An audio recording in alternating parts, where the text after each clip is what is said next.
Good morning and welcome to ONIF TV. My name is Praise Lunge.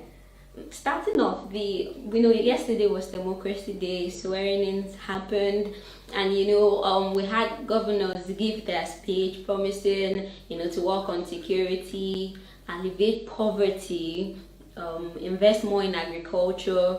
Basically every governor had a plan. Every governor said said what he wanted to do basically when he was giving his inauguration speech. So that happened. The Senate President Bukola Saraki, he advised that Nigerians should hold their leaders accountable.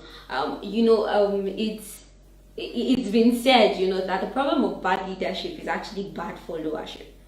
And in the Nigerian case, we can see it when there's probably an issue, and then we're good at ranting on social media, and then we'll go to social media and talk about it, and maybe it's the survival mindset that Nigerians have basically. Like when we rant about it on social media, in a week or two, everybody just sort of devises a mint around the issue, and suddenly it's like, oh, we even forgot that happened.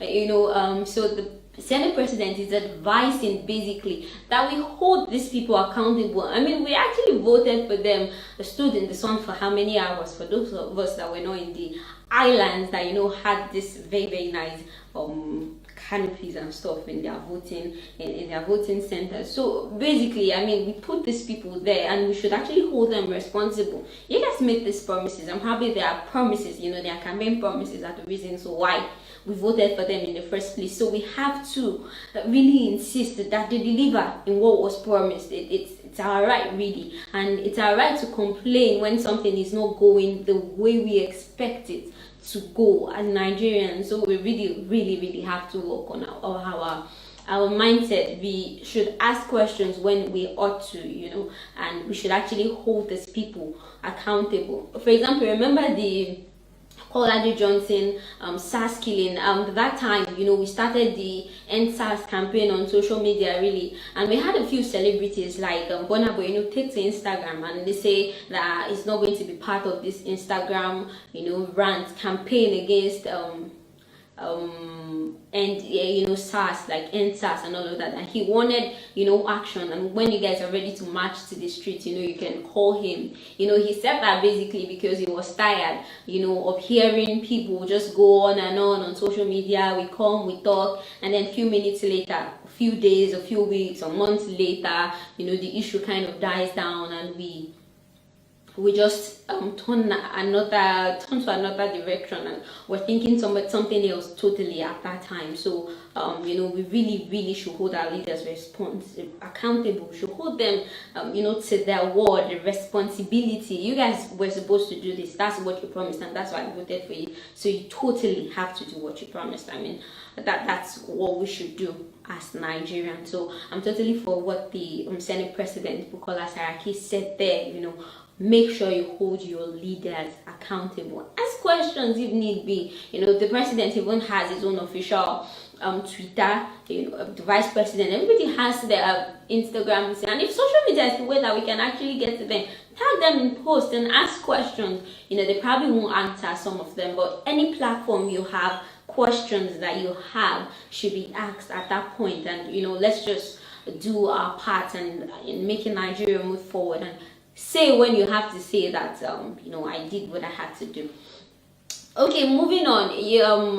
We heard that the former president of Olusegun Obasanjo, he escaped a plane crash. He was coming from Addis Ababa to Nigeria, and there was problems with the landing, although the pilot handled it, but haters, Baba is still alive. So that's what happened basically. The governor-elect of Oyo State, Seyi Makinde, during his inauguration speech yesterday, he said that Oyo State cannot afford to pay the 30k minimum wage.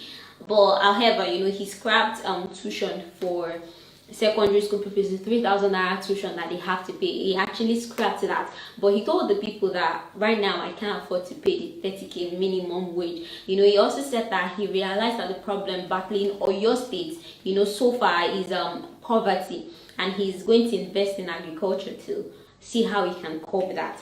That happened. He said that. And well, a lot of mixed feelings there,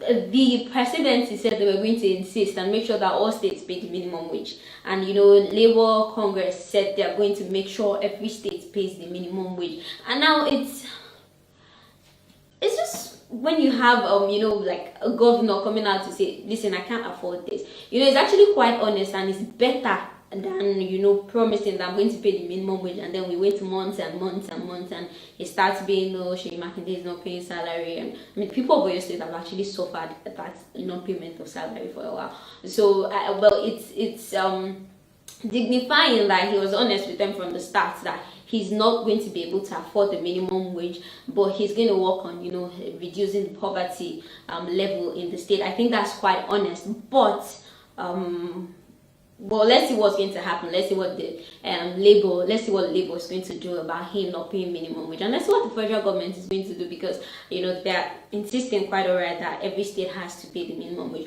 Recall also that the Minister of Labour and Employment, Ngige, said the time that he was talking with private sectors, to not fire people because they can't pay the minimum wage. He begged Nigerians to also give the corporations time to adjust their whole system so that they can actually be able to pay the minimum wage. So maybe this is like the grace period that we're going to give the Oyo State governor, like let him just get his house in order, and he probably will be able to pay the minimum wage, maybe. But he has just cleared us in advance that I'm not going to pay, because it's not available for now.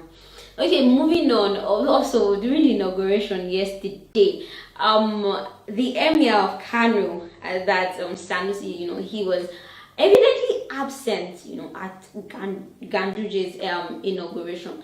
That was quite expected anyway. I mean, I don't think anybody expected that he'll go for the inauguration after the whole splitting the monarchy and then having 4 other emirs come out of Kano State. I think it was expected that there'll still be hard feelings between the two for a while. And the 4 new emirs, of course, were at the inauguration. I mean, why else would they be? They were put there by the governor, so they actually owe him that loyalty and allegiance to him. And he also said that he's not going to have time for politicking, and that's Ganduje during his inauguration said he's not going to have time for politicking this term, that he's going to focus basically on improving the state. I mean, he should have done that in his previous term anyway. Well, that's what I'm saying concerning that. Okay, so yesterday was the Europa League finals where Arsenal and Chelsea played, and I think if you follow sport, or basically I don't really follow sport like that, but I know that there's kind of a strong bad blood between Chelsea and Arsenal fans. They don't like each other. Anyway, the match started, and people were cheering, I want my team to win and all of that.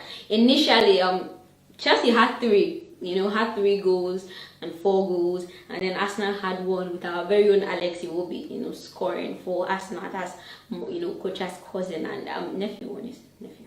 that happened, and well, Chelsea fans of course had another edge. I mean, social media went that go when they hold this thing, and then they started throwing banters, and all of that, and all of the teams all of the people, the fans that supported Arsenal and the fans that supported Chelsea. Anyway, Chelsea won the European League with 4-1. That's 1 for Arsenal. That happened yesterday. So congrats to Chelsea and Chelsea fans that will be watching. Congratulations. Sorry to Arsenal fans. Okay, finally, the big story, that also happened yesterday on social media, the 2019 American Got Talent, we had a 22-year-old Cody Lee that, sang a very emotional song that left all the judges speechless. He is 22, he's blind, and he has autism. He played with the piano, and it was so beautiful and very emotional, and I was actually crying when I watched the video. And he got a golden buzzer, from the judges, and it was just a very beautiful moment. And let's round up beautifully today. So thank you for watching. My name is Lunge Praise.